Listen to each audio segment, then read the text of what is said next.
Hi ಎಲ್ರಿಗೂ ನಮಸ್ಕಾರ. ಇವತ್ತು ಒಂದು ಅದ್ಭುತವಾಗಿರುವಂತ ಒಂದು 2-3 ವಿಚಾರಗಳು ಸಿಹಿ ಸುದ್ದಿ ಅಂತಾನೆ ಹೇಳ್ಬೋದು. ಅದನ್ನ ಹಂಚ್ಕೋಬೇಕು ಅಂತ ಹೇಳಿ ನಾನು ಬಂದಿದ್ದೀನಿ. ಸೊ ವಿಚಾರನ ಶುರು ಮಾಡ್ಕೊಳ್ಳೋಣ. ಅದಕ್ಕಿಂತ ಮುಂಚೆ ಇನ್ನು ನನ್ನ ಚಾನೆಲ್ನ ಸಬ್ಸ್ಕ್ರೈಬ್ ಮಾಡಿಲ್ಲ ಅಂತ ಹೇಳಿದ್ರೆ ದಯವಿಟ್ಟು ಸಬ್ಸ್ಕ್ರೈಬ್ ಮಾಡಿ ನಿಮ್ಮ ಬೆಂಬಲನ ತೋರಿಸಿ. ಎಲ್ಲರಿಗೂ ಮತ್ತೊಮ್ಮೆ ಇನ್ಫೋ ವಿತ್ ಸ್ವಾತಿ ಚಾನೆಲ್ಗೆ ಆತ್ಮೀಯವಾದ ಸ್ವಾಗತ ಅಂತ ಹೇಳ್ತಾ ಇವತ್ತಿನ ಒಂದು ಒಳ್ಳೆ ಗುಡ್ ನ್ಯೂಸ್ ಗಳು ಬಂದಿರುವಂತದ್ದು. ಎಲ್ಲ ಗುಡ್ ನ್ಯೂಸ್ ಗಳ ಬಗ್ಗೆ ನಾನು ಇವಾಗ ನಿಮ್ಗೆ ಮಾಹಿತಿನ ಕೊಡ್ತೀನಿ. ಮೊದಲನೇದು ಗೃಹಲಕ್ಷ್ಮಿ ಯೋಜನೆಯ ಪೆಂಡಿಂಗ್ ಅಮೌಂಟ್ ಗಳು ಯಾರಿಗೆಲ್ಲ ಬರಬೇಕಾಗಿತ್ತು ಎಲ್ಲರಿಗೂ ಬಂದಿದೆ ಅಂತ ಹೇಳಿ ಸರ್ಕಾರ ತಿಳಿಸ್ತಾ ಇರುವಂತದ್ದು. ಇನ್ನು ಮುಂದೆ ನಾವು ಯಾವುದೇ ರೀತಿಯಾಗಿರುವಂತ ಪೆಂಡಿಂಗ್ ಅಮೌಂಟ್ ಗಳನ್ನ ಇಟ್ಕೊಳ್ಳೋದಿಲ್ಲ, ಎಲ್ಲರಿಗೂ ನಾವು ಹಣನ ಜಮಾ ಮಾಡಿದ್ದೀವಿ ಅಂತ ಹೇಳ್ತಾ ಇರೋ ಸರ್ಕಾರ. ಸೊ ಪ್ರಾಬಬ್ಲಿ ನಿಮಗೆ ಇವಾಗ 6ನೇ ಕಂತಿನ ಹಣದ ತನಕ ಎಲ್ಲರಿಗೂ ಸೆಟಲ್ಮೆಂಟ್ ಆಗಿದೆ ಅಂತ ಭಾವಿಸ್ತಾ ಇದ್ದೀನಿ. ನಿಮ್ಮೆಲ್ಲರಿಗೂ ಬಂದಿದ್ಯಾ ಅಥವಾ ಪೆಂಡಿಂಗ್ ಇದೆಯಾ ಏನು ಅಂತ ಹೇಳಿ ರಿಯಾಲಿಟಿ ಚೆಕ್ ಮಾಡಬೇಕು ಅಂತ ಹೇಳಿದ್ರೆ ನೀವುಗಳು ಅದಕ್ಕೆ ಕಮೆಂಟ್ ನ ಹಾಕ್ಬೇಕಾಗುತ್ತೆ. ಸೊ ಕಮೆಂಟ್ ಹಾಕಿದ್ರೆ ಇನ್ನೂ ಆಗಿದ್ಯಾ ಆಗಿಲ್ವಾ ಅಥವಾ ನಿಮ್ಮಲ್ಲಿ ಏನ್ ಸಮಸ್ಯೆ ಆಗ್ತಿದೆ ಅಂತ ಹೇಳಿ ನಾವು ಕೂಡ ನಿಮ್ಗೆ ಗೈಡ್ ಮಾಡೋದಕ್ಕೆ ಆಗುತ್ತೆ ಅಂತ. ಸೊ ಸರ್ಕಾರದಿಂದ ಇನ್ ಮುಂದೆ ಪೆಂಡಿಂಗ್ ಅಮೌಂಟ್ ಇರೋದಿಲ್ಲ. ಆಮೇಲೆ ಇನ್ನೊಂದು ಗುಡ್ ನ್ಯೂಸ್ ಏನ್ ಹೇಳಿದ್ದಾರೆ ಅಂತ ಹೇಳಿದ್ರೆ ಇನ್ ಮುಂದೆ ಸಮಯಕ್ಕೆ ಸರಿಯಾಗಿ ನಾವು ಹಣನ ಕೊಡ್ತೀವಿ, ಹಣನ ಹಾಕ್ತಿವಿ ಅಂತ ಹೇಳಿ.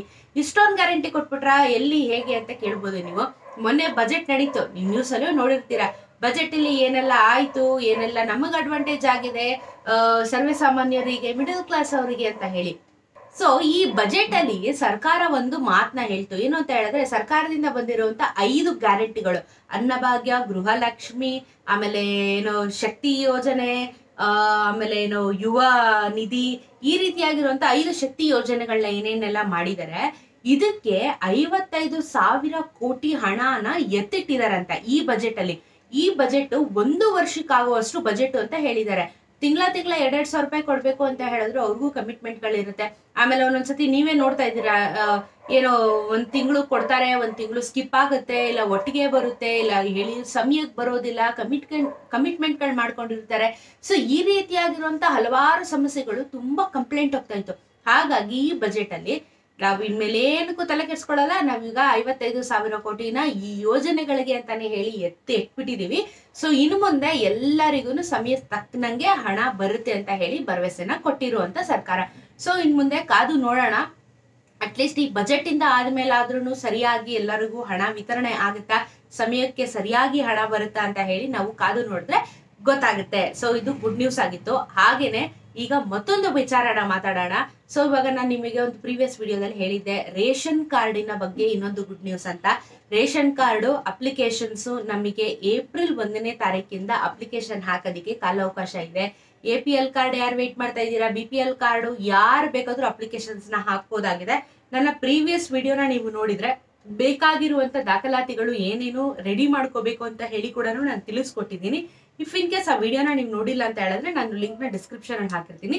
ಖಂಡಿತವಾಗ್ಲೂ ಆ ವಿಡಿಯೋನ ಹೋಗಿ ನೀವು ನೋಡಿದ್ರೆ ನಿಮ್ಗೊಂದು ಕ್ಲಾರಿಟಿ ಸಿಗುತ್ತೆ. ಸೊ ಏನು ರೇಷನ್ ಕಾರ್ಡ್ಗೆ ಡಾಕ್ಯುಮೆಂಟ್ಸ್ ಬೇಕು ಅಂತ ಹೇಳಿ ಹೊಸದಾಗಿ ಏನಾದ್ರು ರೂಲ್ಸ್ ನ ತಂದಿದ್ದಾರೆ ಅಂತ ಹೇಳಿ ಆ ವಿಡಿಯೋದಲ್ಲಿ ಸಂಪೂರ್ಣವಾಗಿ ಮಾಹಿತಿನ ಕೊಟ್ಟಿದ್ದೀನಿ.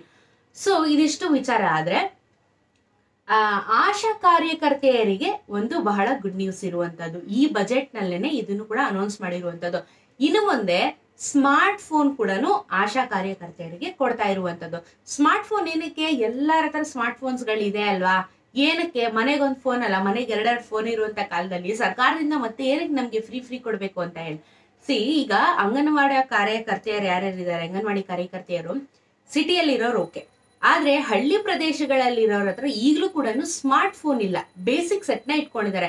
ಸ್ಮಾರ್ಟ್ ಫೋನ್ ಇದ್ದಾಗ ಏನಾಗುತ್ತೆ, ಟೆಕ್ನಾಲಜಿಗಳು ಅಥವಾ ಡಿಜಿಟಲ್ ಆಗಿ ಏನೇನೆಲ್ಲ ಅವಕಾಶಗಳಿದೆ ಅಂತ ಹೇಳಿ ಕಲ್ಪಿಸ್ಕೊಳ್ಳೋಕೆ ಅವ್ರಿಗೂ ಕೂಡ ಎಜುಕೇಶನ್ ಅನ್ನೋದು ಬೇಕಾಗುತ್ತೆ. ಹಾಗಾಗಿ ಡಿಜಿಟಲ್ ಯುಗಕ್ಕೆ ನಾವೆಲ್ಲರೂ ಇರೋದ್ರಿಂದ ಡಿಜಿಟಲ್ ಆಗಿ ಇರ್ಲಿ ಅಂತ ಹೇಳಿ ಅವ್ರಿಗೂ ಸ್ಮಾರ್ಟ್ ಫೋನ್ ಕೊಡ್ತಾ ಇರುವಂತದ್ದು. ಸೊ ಹಾಗಾಗಿ ಇನ್ನು ಮುಂದೆ ಆಶಾ ಕಾರ್ಯಕರ್ತೆಯರಿಗೂ ಹಾಗೂ ಆಶಾ ಕಾರ್ಯಕರ್ತೆಯರ ಸೇವಕರಿಗೂ ಕೂಡ ಈ ಒಂದು ಸ್ಮಾರ್ಟ್ ಫೋನ್ ನ ವಿತರಣೆ ಮಾಡ್ತಾ ಇದೆ ಸರ್ಕಾರ. ಸೊ ಇದಕ್ಕೆ ಇನ್ನು ಅಪ್ರಾಕ್ಸಿಮೇಟ್ ಆಗಿ ಡೇಟ್ ನ ಫಿಕ್ಸ್ ಮಾಡ್ಲಿಲ್ಲ, ಮಾಡಿದ ಮೇಲೆ ಇದನ್ನ ವಿತರಣೆ ಮಾಡ್ತೀವಿ ಅಂತ ಕೂಡ ಹೇಳಿರುವಂತದ್ದು. ಅಂದ್ರೆ ಈ ಬಜೆಟ್ ಅಲ್ಲಿ ಹೇಳಿರುವಂತ ಒಂದು ಮತ್ತೊಂದು ಗುಡ್ ನ್ಯೂಸ್ ಅಂತ ಹೇಳ್ಬೋದು. ಸೊ ಇದಿಷ್ಟಾಯ್ತು. ಮತ್ತಿನ್ನೊಂದು ವಿಚಾರ ಏನು ಅಂತ ಹೇಳಿದ್ರೆ ಇನ್ನು ಮುಂದೆ ನೀವು ಹೋಗಿ ರೇಷನ್ ಡಿಪೋಗಳ ಮುಂದೆ ಲೈನ್ ಅಲ್ಲಿ ನಿಂತ್ಕೊಳ್ಳುವಂತ ಅವಶ್ಯಕತೆ ಇಲ್ಲ. ಯಾಕಂದ್ರೆ ರೇಷನ್ ನಿಮ್ಮ ಮನೆ ಬಾಗಿಲಿಗೆ ಬರ್ತಾ ಇದೆ. ಹಂಗಂದ್ರೆ ಎಲ್ಲರಿಗೂ ಬರುತ್ತಾ ಅಥವಾ ಏನ್ ರೂಲ್ಸು, ಅದಕ್ಕೆ ಏನ್ ಕತೆ, ಡೆಲಿವರಿ ಚಾರ್ಜಸ್ ಏನಾದ್ರು ಕೊಡ್ಬೇಕಾ ಅಂತೆಲ್ಲ ಕೇಳ್ಬೇಡಿ. ಇನ್ ಮುಂದೆ 70 ವರ್ಷ ಇಲ್ಲ ಅಂದ್ರೆ 60 ಇಯರ್ಸ್ ಮೇಲೆ ಯಾರಿದ್ದೀರಾ ಸೀನಿಯರ್ ಸಿಟಿಸನ್ಸ್ ಅಂತ ನಾವೇನ್ ಕರಿತೀವಿ ಅಂತವರು ಲೈನಲ್ಲಿ ಹೋಗಿ ನಿಂತ್ಕೊಂಡು ರೇಷನ್ ನ ತಗೊಳ್ಳುವಂಥದ್ದು ಬೇಡ, ನಿಮ್ಗೆ ಮನೆಗೆ ರೇಷನ್ ನ ತಗೊಂಡ್ಬಂದು ಕೊಡ್ತಾ ಇದ್ದಾರೆ. ಯಾಕಂದ್ರೆ ಲೈನ್ ತುಂಬಾ ಇರುತ್ತೆ, ನಿಂತ್ಕೊಳಕ್ ಆಗೋದಿಲ್ಲ, ಆಯಾಸ ಆಗುತ್ತೆ ಅಂತ ಹೇಳ್ಬಿಟ್ಟು ಸರ್ಕಾರದಿಂದ ಇದನ್ನು ಕೂಡ ಇಂಪ್ಲಿಮೆಂಟ್ ಮಾಡ್ಬೇಕು ಅಂತ ಹೇಳಿ ಮಾತು ಬಂದಿರುವಂತದ್ದು. ಸೊ ಹಾಗಾಗಿ ಇದಿಷ್ಟು ವಿಚಾರಗಳು ಒಂದು ಬಹಳ ಏನು ಒಳ್ಳೆ ವಿಚಾರಗಳು, ಒಂದು ಒಳ್ಳೆ ಟರ್ನ್ ನ ತಗೋಬಹುದು ಅಂತ ಹೇಳ್ತಾ ಇನ್ ಮುಂದೆ ರೇಷನ್ ಡಿಪೋ ಮುಂದೆ ನಿಂತ್ಕೊಳ್ಳೋದು ಬೇಡ, ಅದನ್ನ ಆದಷ್ಟು ಬೇಗ ಅನೌನ್ಸ್ ಮಾಡ್ತಾರೆ. ಅದಕ್ಕೆ ಆಗಿರುವಂತ ಒಂದಷ್ಟು ಪ್ರೊಸೀಜರ್ಸ್ ಕೂಡ ಇರುತ್ತೆ. ಯಾಕಂದ್ರೆ ಎಲ್ಲರೂ ಸರ್ವೆ ಮಾಡ್ಬೇಕಾಗತ್ತೆ, ಯಾರು ಯಾರ ಮನೆಯಲ್ಲಿ ಏನೇನ್ ಮಾಡ್ತಾ ಇದ್ದಾರೆ, ಏಜ್ ಆದವ್ರು ಎಷ್ಟು ಜನ ಇದ್ದಾರೆ ಅಂತ ಹೇಳಿ ಸರ್ವೆನ ಮಾಡ್ಬೇಕಾಗುತ್ತೆ. ಇದನ್ನೆಲ್ಲ ಸರ್ವೆ ಮಾಡಿ ನಂತರ ಅದನ್ನ ಫಿಲ್ಟರ್ ಮಾಡ್ತಾರೆ. ಮಾಡಿದ್ಮೇಲೆ ನಿಮ್ಮ ಮನೆ ಬಾಗ್ಲಿಗೆ ರೇಷನ್ ಬರುವಂತದ್ದು. ಆದ್ರೆ ಸ್ವಲ್ಪ ಕಾಲಾವಕಾಶ ಇದಕ್ಕೆ ಕೊಡ್ಬೇಕಾಗುತ್ತೆ. ನಂತರ ನಿಮ್ಮ ಮನೆಗೆ ಬಂದು ರೇಷನ್ ನ ವಿತರಣೆ ಮಾಡ್ತಾರೆ. ಯಾವುದೇ ರೀತಿ ಇರುವಂತ ಡೆಲಿವರಿ ಚಾರ್ಜಸ್, ಫೀಸ್ ಏನಿಲ್ಲ. ಇದು ಸರ್ಕಾರದಿಂದ ಬರ್ತಾ ಇರುವಂತ ಒಂದು ಸಂದೇಶ, ಒಳ್ಳೆ ಕಾರ್ಯಕ್ಕೋಸ್ಕರ ಅಂತ ಹೇಳ್ಬೋದು. ಸೊ ಇದಿಷ್ಟು ವಿಚಾರಗಳು, ಒಂದಷ್ಟು ವಿಚಾರಗಳ ಬಗ್ಗೆ ನಿಮ್ಗೆ ಕ್ಲಾರಿಫಿಕೇಶನ್ ಸಿಕ್ಕಿದೆ ಅಂತ ಭಾವಿಸ್ತಾ ಈ ವಿಡಿಯೋನ ಮುಗಿಸ್ತೀನಿ. ನಿಮ್ಗೆ ಏನ್ ಅನಿಸ್ತು ಅಂತ ಹೇಳಿ ಕಮೆಂಟ್ ಸೆಕ್ಷನ್ ಹೇಳಿ ತಿಳಿಸ್ಬೋದು.